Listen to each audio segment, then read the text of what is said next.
Okay, magandang araw po. Ang mga nagnanais ho na gustong magbisita sa farm or dito ho sa akin, pwede ho kayong mag-message sa PJ Plantations and Bee Farm. Isa pong Facebook page na hanapin lang po ninyo sa Facebook at makikita na ho ninyo yung PJ Plantations and Bee Farm. Nasa Google Maps and nasa Waze din po siya. Again, ang number ko po is 0917-895-2472. Maraming salamat po.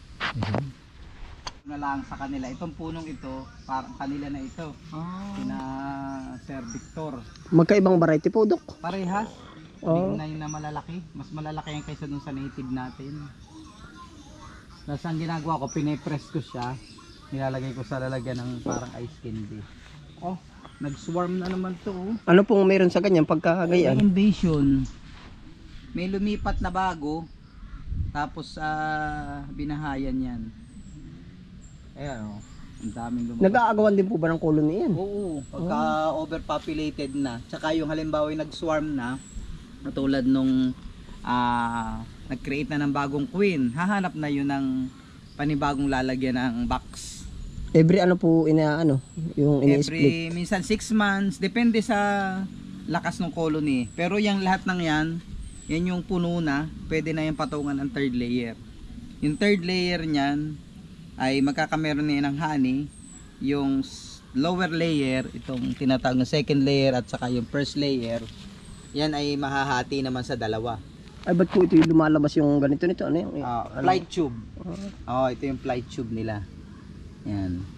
Yan yung kanilang tungtungan bago sila pumasok sa loob.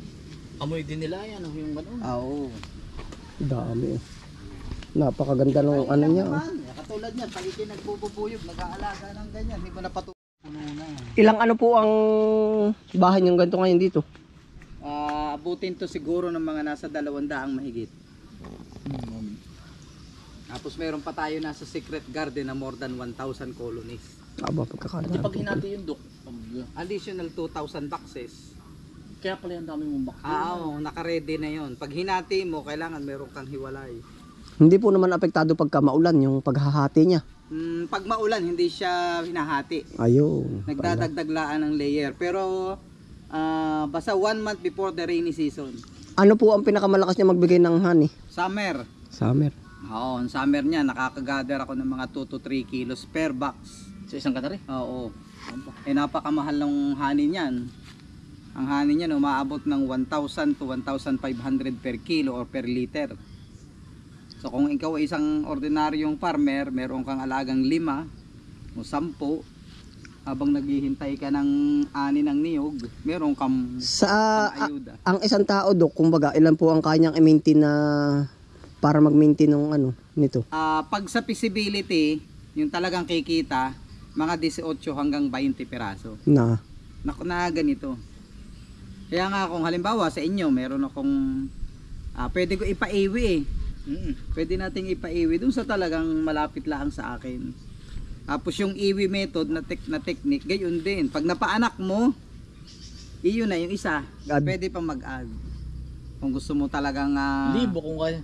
Mahihirapan pa sa libo. Yung 100 hanggang 200 talagang malaking pera na eh. Sa maintenance po naman, ano magiging lang ng maintenance niya? Wala. Yung bahay lang talaga. Ang bisita mo every 3 months. Para lang ang bisitahin mo every 3 months. Wala kang nga gagawin. Ikaw magtatanim. O hayaan mo silang manguha ng pulot nila. Kalaban, ano po naman nangyayaring kalaban? Wala din. So far, sa aking analysis, wala akong nakitang kalaban or parasite or pest na bubuyog natin. Except na ilalayo mo sila dun sa mga nag-spray ng mga pesticides. So kung kayo, halimbawa, nag-i-spray, ito ang pag-aalaga katulad nung kay Anthony nasa bahay, medyo malayo. Ilalaba ito sa mga pandamo. Oo. Ilalayo. Ang herbicides hindi masyado, pero itong mga anti-aphids, yung talagang mga parasitic insect, patay din sila.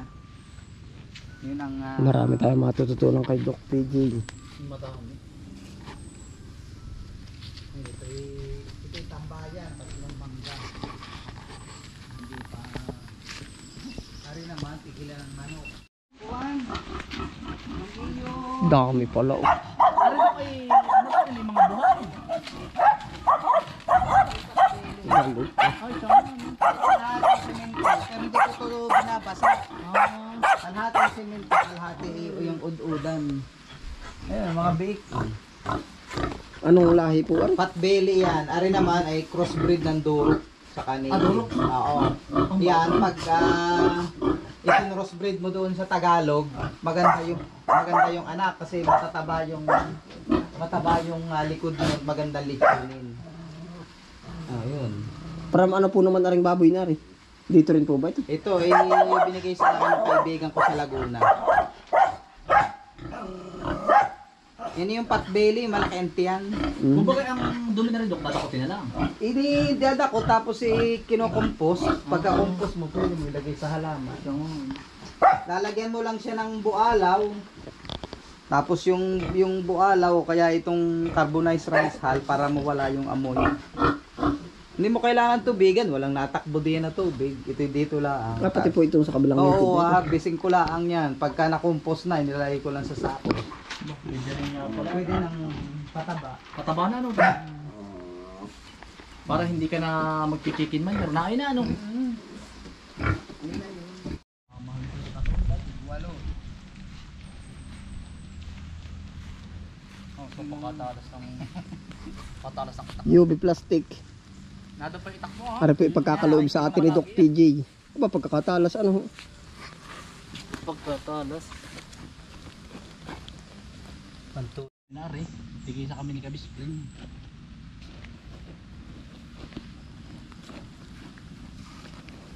Yan.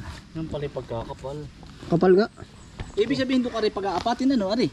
Yan. Hindi na, isang lago na. Oo, pero Para malawak ang space. Ah, ito ba yung Dok ay... Apat nga daw. pwedeng dire-diretso na, wala nang patid. Oo, wala na. yan ay walang patid.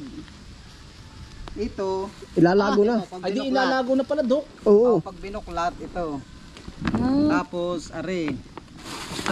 Tatlong tupi pala. Apat nga, oh. Apat nga. Ay, di yun pala. Hindi ko na pala papatid din. Oo. Wag. Ang lakas ng presyo, ano po? Oo. Gravity na nagbababa niyan. Ibig sabihin din po pala ay ano, kumbaga pre-miral ko, ibig sabihin ay puro solar lang ang nagana, ano po? Yan, oh. Ba, ang galing ng Automatic. pagkaka-hindi, ano po? Wala ka nang babayaran sa ano, so, Wala, pati po ring ilaw, ay solar din ito, ano? Solar, lahat. Lahat ng pati TV, kung may radyo. Ganda pa ng CR, oh. Ayos din yan sa'yo. Ha? Binakakla eh. Puro ano, yung puro, anong tawag dyan? Antique? Matay ka ka. Native, ano? Ay, nakaredy na yung bail eh. Ano nga bang tuktaw ng kaban? Kaban. Siya nga. Kaban. Aba, ano po ba yung laman? Mga alak o pag may bisita, napunta dito. Yan ang kaban. Dati Dok ay pag may ganyang kamayaman daw eh. Anong araw? Dati.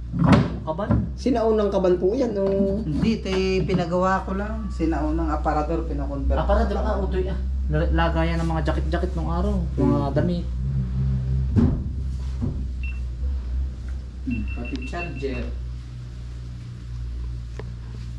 Ito naman ginagamit na pampaulan ng tribo ng Palawan. Pagka gusto mo magpaulan, Aba, ay ano po ba laman? Buhangin. paulanin. Pagka gusto nila magpaulan, yan ang ritual. Anong tribo? Palawan? Saka Tagbanwa. Ano yung mga... Ng Palawan. Ano po ba ang laman ito? Parang shell, buhangin. Parang magpapaulan. Pagka walang ulan. Hindi po ba tayo pagka ano, nasipol pagpapapahangin? Yan ang kanila.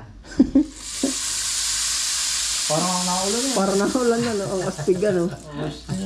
Parang may bariya sa loob. Ayun ano. Shell daw. Sa atin namin naglalagay doon ng itlog. Totoo kaya yun. Ay, hindi ko rin. Para hindi Parang daw umulan. Totoo man siya, hindi ay bahala na. Ay ako daw marunong ng gawa na rin. Ito tain. Ito yan. Oo. Anong bantayin? Bili. Ko yan. Binili ko doon sa Tayabasin. Dati nang gagawa kami ng ganyan. Binibili sa amin. Woodcraft. Nalagyan ng bulate, mamimiwas. Ano, woodcraft ang tawag din yan. Oo. Maigi rin. Magandang pagkaka... Ay, sino po ang nag-design nito? Kayo na rin. Ako na. Ang nagturo-turo, aray, kabit mong gayo ganyan. Ganda ng pagkakadesign niya, no?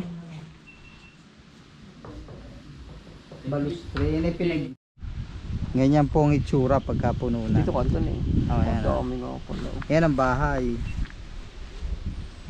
Tapos ang honey ito.